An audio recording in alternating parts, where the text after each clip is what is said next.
말씀하옵소서 주의 종이 듣겠나이다 라는 제목으로 주님 말씀 전하겠습니다. 사무엘 어린 시절, 그 시대는 말씀이 희귀한 시대라고 성경이 기록하고 있죠. 영적으로 매우 어두운 시대라는 것을 보여주는 표현이었습니다. 우리는 시대를 분별할 수 있어야 하는데요, 영적으로 어두운 시대에서 신앙을 지키며 살아간다는 것은 매우 힘이 들고 어려운 일이죠. 영적으로 어두운 시대의 특징 가운데 몇 가지가 있었는데요, 첫 번째는 예배가 식어지고 또 말씀에서 멀어지는 것들이 있었어요. 영적으로 매우 메마르고 냉랭하고 하나님이 계시지 않은 것 같은 느낌이 가득한 시대에 우리가 할 일은 무엇이었습니까? 예배의 자리를 지키고 말씀을 붙들고 우리와 함께 하시는 임마누엘의 하나님 예수 그리스도를 의지해 살아가는 것이라고 했습니다. 자, 오늘은 지난 본문에 이어지는 말씀을 함께 나누려고 합니다. 자, 먼저 3절과 4절 말씀을 함께 보시겠습니다. 시작.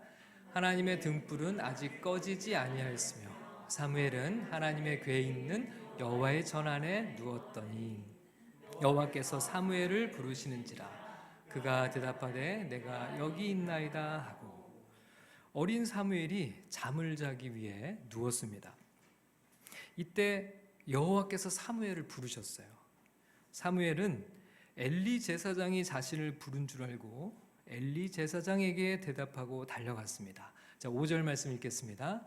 엘리에게로 달려가서 이르되 당신이 나를 부르셨기로 내가 여기 있나이다 하니 그가 이르되 나는 부르지 아니하였으니 다시 누우라 하는지라 그가 가서 누웠더니, 엘리 제사장은 자신이 부르지 않았으니 가서 다시 누우라고 이야기를 해줬습니다. 사무엘은 돌아가 자리에 누웠습니다. 그런데 다시 사무엘의 귀에 소리가 들려왔어요. 자, 6절 말씀을 읽겠습니다. 여호와께서 다시 사무엘을 부르시는지라 사무엘이 일어나 엘리에게로 가서 이르되 당신이 나를 부르셨기로 내가 여기 있나이다 하니 그가 대답하되 내 아들아 내가 부르지 아니하였으니 다시 누우라 하니라.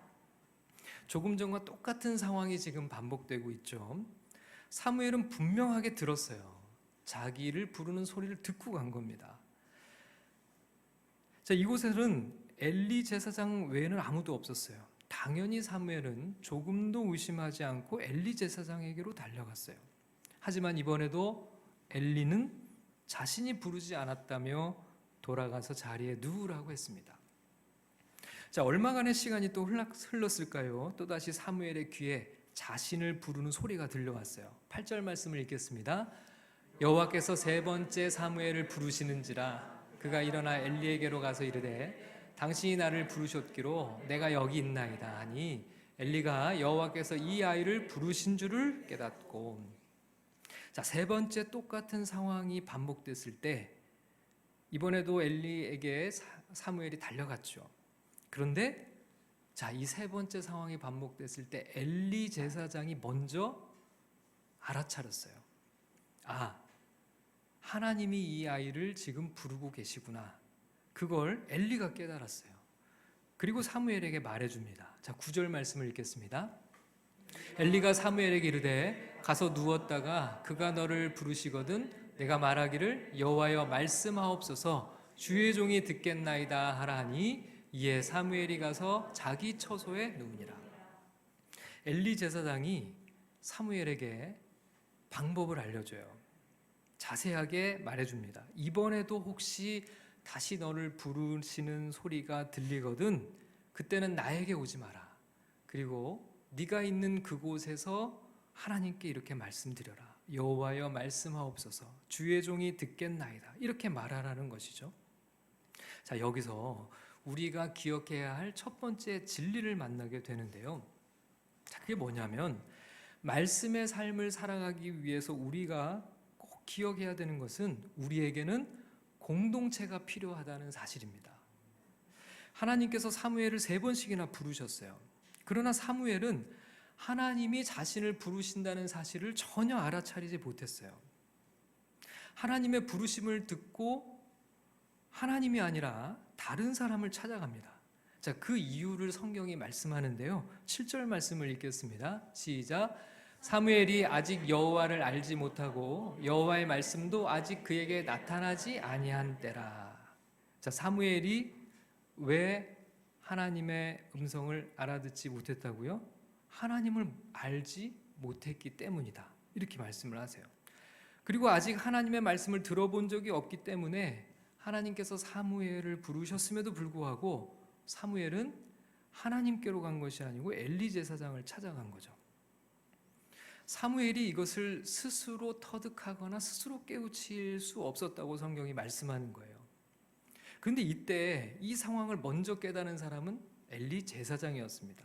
그리고 사무엘에게 방법을 알려줘요. 엘리 제사장이 영적인 안내자 역할을 하고 있는 거죠. 자, 이건 하나님이 너를 부르시는 걸 거야. 하나님께서 너에게 무엇인가를 말씀해 주시려고 지금 부르시고 계신 거야. 다시금 너를 부르는 소리가 들리거든 나에게로 오지 말고 네가 있는 그 자리에서 이렇게 대답하렴. 여호와여 말씀하옵소서, 주의 종이 듣겠나이다. 그럼 하나님께서 네게 말씀을 해 주실 거야. 자, 그리고 사무엘은 엘리의 가르침과 안내대로 실제로 합니다. 10절 말씀을 읽겠습니다. 여호와께서 임하여 서서 전과 같이 사무엘아 사무엘아 부르시는지라. 사무엘이 이르되 말씀하옵소서, 주의 종이 듣겠나이다 하니. 사무엘은 엘리 제사장이 일러준 대로 하죠. 여러분, 우리가 처음 신앙생활을 시작할 때는 누구나 이 어린 사무엘과 아주 비슷합니다. 하나님을 잘 모르고 하나님의 말씀도 모르고 하나님을 어떻게 알아가야 하는지, 하나님의 말씀을 어떻게 들어야 하는지 모르죠. 여러분, 실제로 그렇지 않습니까? 성경을 어떻게 읽어야 하는지 신앙생활을 처음 시작해도 막막하죠. 어디서부터 성경을 읽어야 하는 걸까? 모든 게 다 어려워요. 그래도 어찌어찌 읽어보려고 하면 왜 이렇게 성경이 어려운지, 무슨 말인지 하나도 모르겠어요. 분명히 한국말로 쓰여져 있는 것은 맞는데 읽고 돌아서면 도대체 모르겠죠. 기도는 어떻습니까? 처음 신앙생활을 시작하면 기도하는 것도 너무 힘들어요. 어떻게 해야 될지 잘 모르겠어요. 기도하고 싶어도 기도하는 방법을 몰라요. 예배도 마찬가지죠. 여러분, 하나님의 말씀대로 세상을 살아가야 한다. 교회에서는 늘 그렇게 이야기하는데 처음 신앙생활을 하면 하나님의 말씀대로 세상을 살아간다는 게 뭔지도 사실은 너무 어렵죠. 사무엘이 하나님이 부르시는 사인을 듣고 엉뚱한 곳에 가서 헤맸던 것처럼 누구나 처음 신앙생활을 할 때 안내자가 없다면 헤맬 수밖에 없어요. 그건 당연한 거예요. 모르니까 그런 거예요. 여러분, 말씀의 삶을 살아가기 위해서 우리는 항상 배워야 됩니다. 자, 그럼 여기서 중요한 질문이 생기죠. 우리가 어디서 배울 수 있느냐는 거예요. 누가 우리를 안내해 줄 수 있을까요? 그게 바로 교회의 역할인 겁니다. 여러분, 우리는 교회라고 하는 공동체 안에, 그 안에서 신앙의 삶을 배워가는 거예요. 우리에게는 반드시 공동체가 필요합니다. 신앙 성장을 위해서 우리는 반드시 공동체의 도움을 받아야 한다는 거예요. 어린아이가 가정에서부터 부모에게 하나하나 삶의 모든 것을 배우죠. 여러분, 말하는 것만 배우고 중요한 지식을 배우는 게 아니에요. 여러분, 아이는요, 생존에 관한 모든 것을 어릴 때 가정에서 부모로부터 다 배워요. 밥 먹고 씻고 자고, 가장 중요한 것은 가정에서 보고 배우는 겁니다. 여러분, 신앙생활도 마찬가지예요. 공동체에서 우리는 신앙생활을 어떻게 하는지를 하나하나 보고 배우는 겁니다. 특별히 공동체 지체들이 어떻게 신앙생활을 하는지 보고 배워요. 옆에 지체들이 말씀을 읽고 하나님을 따라 살아가는 삶을 보는 거예요. 어떻게 기도하는지를 보는 거예요. 그렇게 성경을 어떻게 읽어야 하는지, 성경이 말씀하시는 하나님은 어떤 분이신지, 예배는 어떻게 드려야 하는지, 이 모든 것을 우리는 공동체 안에서 배워가는 겁니다. 그렇기 때문에 공동체가 없는 사람들의 신앙은 잘 자라지를 못해요. 어떤 경우에는 잘못 배우기도 해요. 여러분, 건강한 공동체에 소속되어서 신앙생활하는 것은 너무 중요합니다. 공동체 안에서 지속적으로 양육과 훈련의 자리로 나아가는 것도 너무 중요하고 필요한 일이죠. 교사들을 통해서 하나님의 말씀을 어떻게 먹어야 하는지도 보고 배우는 겁니다. 자, 또 소그룹도 중요하죠. 여러분, 소그룹에서 지체들과 삶을 나누는 것은 일상의 삶 속에서 하나님의 말씀을 실제적으로 어떻게 적용하며 살아가는지를 보고 배우는 거예요. 다른 지체들이 소그룹 나눔 속에서 한 주 동안 말씀을 붙들고 세상 속에서 어떻게 부딪히며 씨름하며 살았는지 그 삶에 대한 이야기를 나눌 때 말씀을 적용하며 사는 것은 이런 거구나라고 하는 것을 배우는 거죠. 이런 의미에서 교회 공동체는 우리 모두에게 주시는 하나님의 큰 축복이고 선물입니다. 함께 말씀을 배우고 가르치면서 하나님을 알아가고 하나님의 말씀을 누리며 살아가는 공동체에 소속되어 있다는 것은 매우 중요하고 감사한 일이죠. 사무엘은 엘리 제사장으로부터 하나님께서 부르실 때 어떻게 해야 하는지를 전수받았어요. 여러분, 엘리 제사장은요, 아주 중요한 것을 전수해 줬는데요. 하나님이 너를 부르실 때 여호와여 말씀하옵소서, 주의 종이 듣겠나이다, 이렇게 대답하라고 얘기를 하죠. 여러분, 이게요, 엘리 제사장이 독특하게 자신이 처음 뭔가를 얘기해 준 것이 아닐 거예요. 아마 본인도 신앙생활을 처음 할 때 이것을 배웠을 거예요. 전수받은 거죠. 그리고 본인도 그렇게 하나님의 말씀을 듣고 인도하심을 따라가 본 경험이 있었을 것이고, 그리고 어린 사무에게 그것을 전수해 주고 있는 거예요. 여러분, 이렇게 신앙의 삶은 끊임없이 믿음의 지체들과 공동체 속에서 이어져 가는 겁니다. 우리 새로운 교회는 이렇게 믿음을 잘 전수하고 전수받을 수 있는 공동체가 되길 소원합니다. 어린 사무엘에게 엘리 제사장이 하나님의 말씀 듣는 법을 전수해 주었듯이 우리도 다음 세대, 특히 우리 자녀들에게 하나님의 말씀을 듣는 삶, 하나님과 동행하는 삶, 하나님만 의지하는 삶이 무엇인지를 잘 전수하고 그렇게 살아가도록 안내해 주는 그런 공동체가 되기를 소원합니다. 이런 은혜가 우리 모두에게 있기를 주님의 이름으로 축원합니다. 자, 두 번째로 기억할 진리가 있어요. 말씀의 삶을 살아가기 위해서 오직 예수 그리스도만을 의지하며 살아야 한다는 사실입니다. 여러분, 하나님의 말씀을 따라 살아가는 삶에서 가장 큰 장애물이 뭘까요? 그건 바로 죄입니다. 여러분, 엘리 제사장의 삶이 우리에게 그것을 아주 잘 보여주고 있는데요. 하나님께서 네 번째로 사무엘을 부르셨을 때 사무엘이 엘리 제사장이 일러준 대로 대답해요. 자, 그러자 하나님께서 사무엘에게 말씀하시죠. 11절 말씀을 함께 읽겠습니다. 여호와께서 사무엘에게 이르시되 보라, 내가 이스라엘 중에 한 일을 행하리니 그것을 듣는 자마다 두 귀가 울리리라. 자, 하나님께서는 이스라엘에게 행하실 한 일을 일러주시겠다, 이렇게 말씀을 하세요. 하나님의 계획을 미리 보여주시겠다는 겁니다. 자, 그럼 그 계획이 뭘까요? 12절 말씀을 읽겠습니다. 내가 엘리의 집에 대하여 말한 것을 처음부터 끝까지 그날에 그에게 다 이루리라. 자, 엘리 집에 대하여 말한 것을 하나님이 이전에 엘리 집에 대해서 말씀하신 것이 있었나 봐요.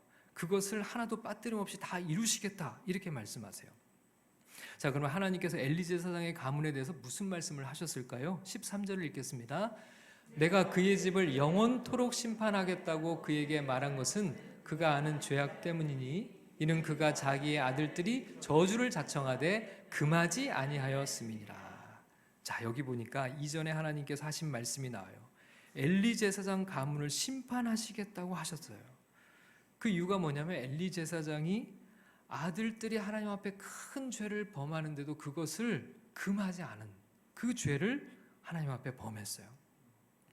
엘리 제사장 가문에 대한 하나님의 심판 계획이 이전에도 선포된 적이 있었는데 이번에 말씀하실 때는 그것을 이제 확실하게 하나님이 하시겠다는 그런 확인이 여기에 담겨져 있었습니다. 14절을 읽겠습니다. 그러므로 내가 엘리의 집에 대하여 맹세하기를 엘리 집의 죄악은 제물로나 예물로나 영원히 속죄함을 받지 못하리라 하였노라 하셨더라. 하나님이 이제 확정하신 거죠. 엘리 집안의 심판을 확정하시고 그것을 사무엘에게 말씀하신 겁니다. 여러분, 한밤중에 하나님께서 사무엘을 4번이나 부르셨어요. 그리고서는 사무엘에게 주신 말씀이 사무엘에 관한 것이 아니었어요. 누구에 관한 말씀입니까? 엘리 집안에 관한 말씀을 주신 거예요.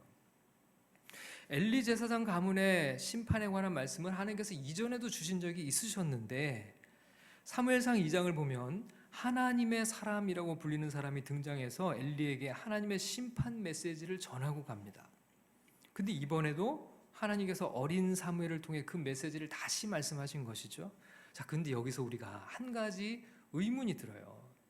자, 뭐라고 질문을 해볼 수 있을까요? 왜 하나님은 엘리에 관한 이야기를 엘리 제사장에게 직접 하시지 않으셨냐는 거예요.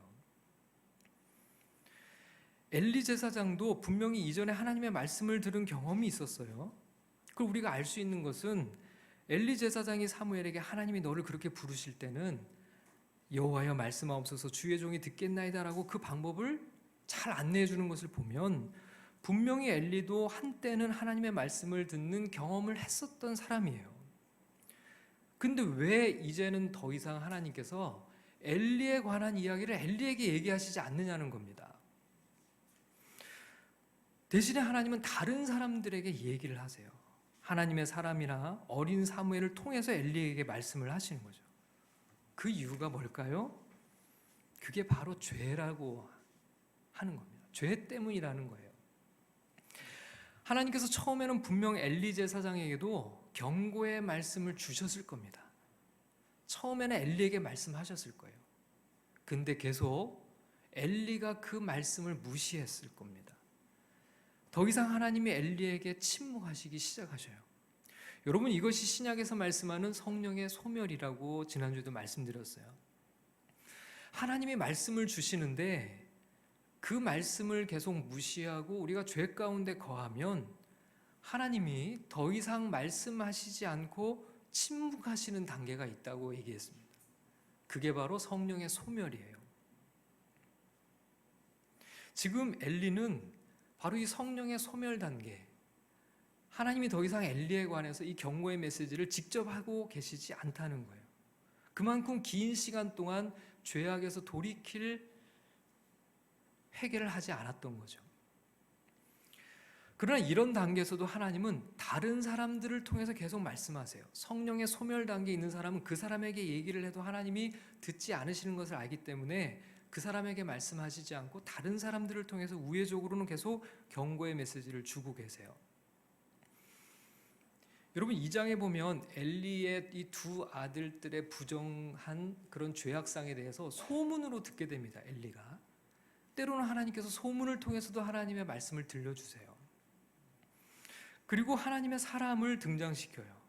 그리고 직접적으로 하나님의 메시지를 전하게 하십니다.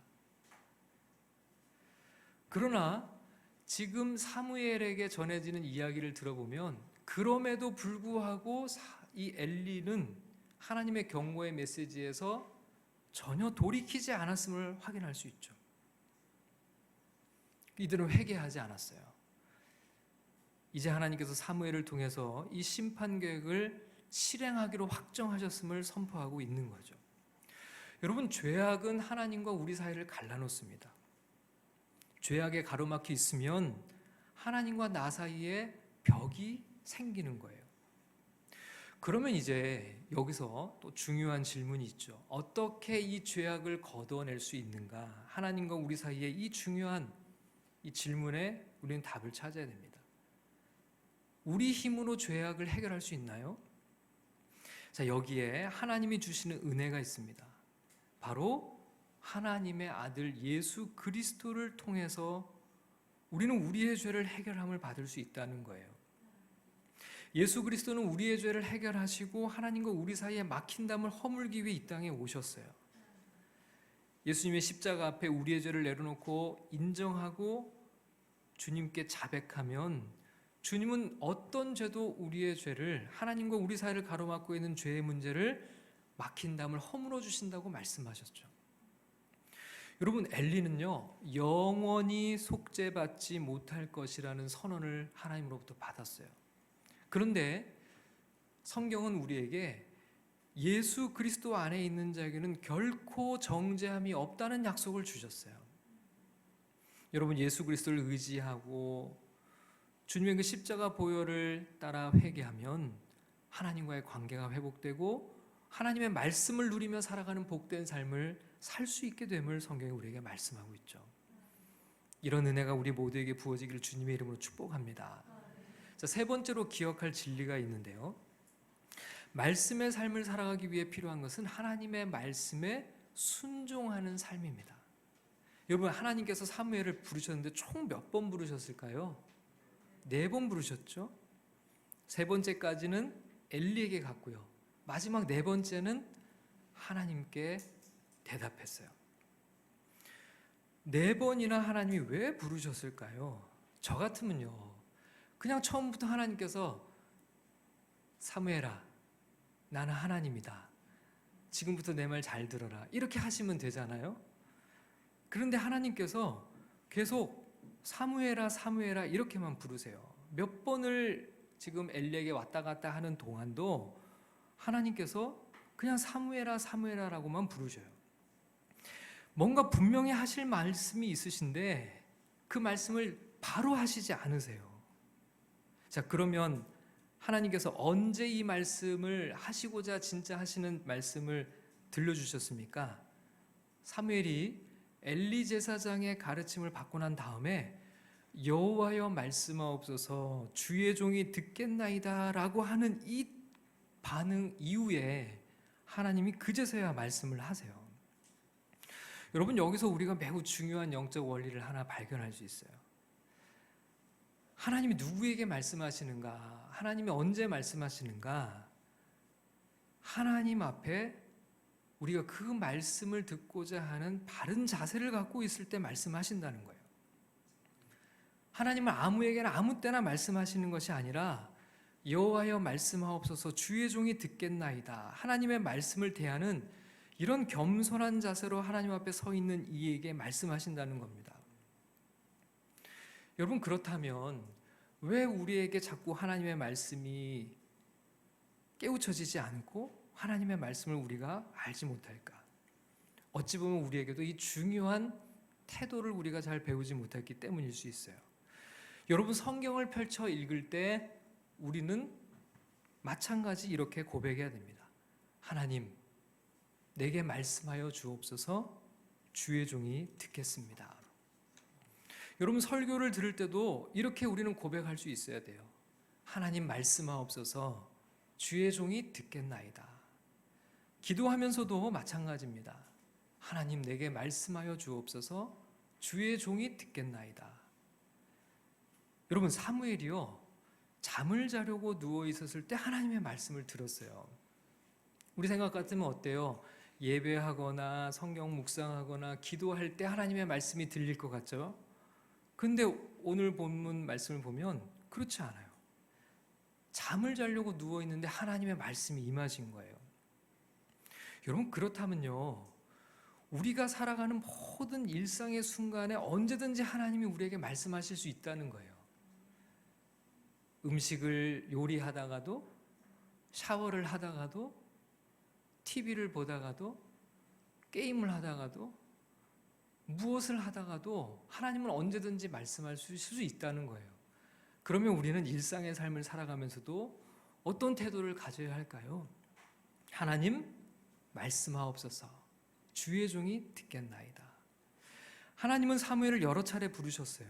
그러나 사무엘이 여호와여 말씀하옵소서 주의 종이 듣겠나이다 라고 고백하기 전까지는 말씀을 전혀 주시지 않으셔요.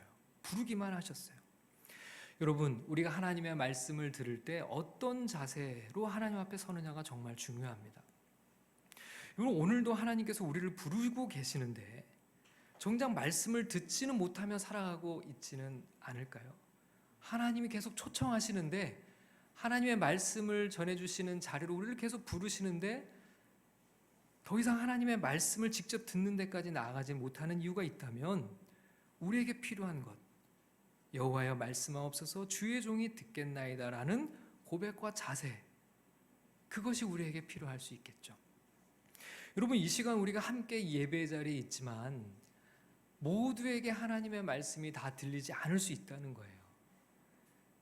여호와여 내게 말씀하여 주소서, 주의 종이 말씀을 듣겠나이다. 그 믿음의 태도를 가진 이들이 이 시간 하나님의 말씀을 하나님으로부터 얻을 수 있다는 거죠. 여러분, 예수님께서는 씨 뿌리는 자의 비유를 들려주셨는데요. 농부가 밭에 나가 씨를 뿌리는데 덜어는 길에 떨어졌고 덜어는 돌짝밭에 떨어졌고 덜어는 가시나무 덤불에 떨어졌습니다. 좋은 땅에 떨어지지 못한 나무 씨앗은 다 열매를 맺지 못했어요. 그러나 좋은 땅에 떨어진 씨는 30배, 60배, 100배 열매를 거두었다 하셨죠. 여러분, 예수님의 비유에서 이 씨앗은 무엇을 가리킵니까? 말씀을 가리켜요. 말씀이 좋은 땅에 떨어질 때 구원의 열매를 맺는다, 이렇게 예수님이 말씀하셨는데, 그럼 좋은 땅이 어떤 땅일까요? 예수님께서 좋은 땅을 이렇게 설명하셨어요. 착하고 좋은 마음으로 말씀을 듣고 지키어 인내로 결실하는 자, 그랬습니다. 착하고 좋은 마음으로 말씀을 듣고 지키어. 여러분, 씨앗은 똑같았어요. 이 씨앗이 모두에게 떨어졌어요. 그러나 어떤 마음으로 그 말씀을 받느냐가 이 씨앗이 열매 맺는 데 있어서 중요한 요건이 된다고 말씀하신 거죠. 오늘 본문의 표현을 빌리자면 우리가 하나님 말씀 앞에 섰을 때, 주님이 말씀하시기에 우리를 부르셨을 때 하나님 말씀하옵소서 주의 종이 듣겠나이다 라고 하는 이 겸손한 자세로 경청하는 이에게 하나님이 말씀을 들려주신다는 겁니다. 자, 엘리는 사무엘에게 여호와여 말씀하옵소서 주의 종이 듣겠나이다라고 일러주었죠. 여기서 우리가 놓치지 말아야 될 또 하나 중요한 진리가 있어요. 그게 뭐냐면 주의 종이라는 표현입니다. 여러분, 이 표현이 우리에게 가르치는 게 뭔가요? 말씀하시는 분은 누군가요? 주인이에요. 말씀을 듣는 사람은 누군가요? 종이에요.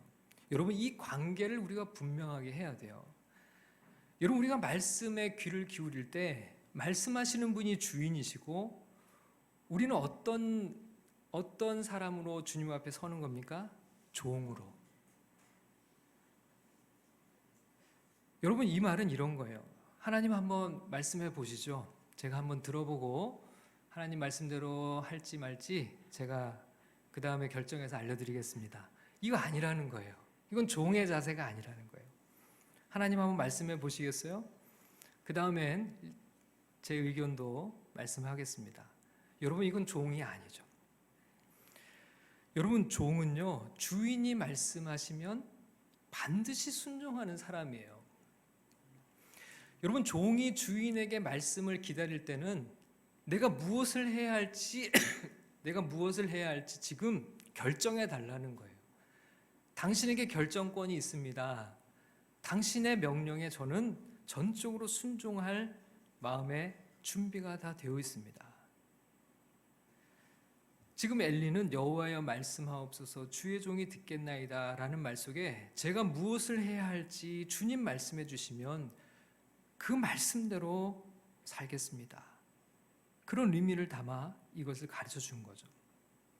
여러분, 이런 순종의 자세, 말씀을 받으면 그 말씀에 순종하는 사람에게는 하나님께서 언제나 말씀을 주신다는 겁니다. 여러분, 왜 어린 사무엘이 살아가던 시대가 영적으로 어두웠을까요? 왜 말씀이 희귀하여 이상이 흔히 보이지 않던 시대가 되었을까요? 하나님의 말씀에 귀 기울이지 않을 뿐더러 말씀에 순종도 하지 않았기 때문이겠죠. 여러분, 왜 우리 시대에 영적인 먹구름이 밀려들고 있을까요? 하나님을 주인으로 인정하고 무엇이든 주인의 뜻에 순종하며 살아가려고 하는 사람들이 점점 더 희귀해지고 있다는 뜻이 아닐까요? 우리 새로운 교회는 여호와여 말씀하옵소서 주의 종이 듣겠나이다. 주님의 하신 말씀이라는 우리는 전적으로 순종하며 살아가겠습니다. 이렇게 고백하고 따라가는 말씀의 공동체가 되기를 소원합니다.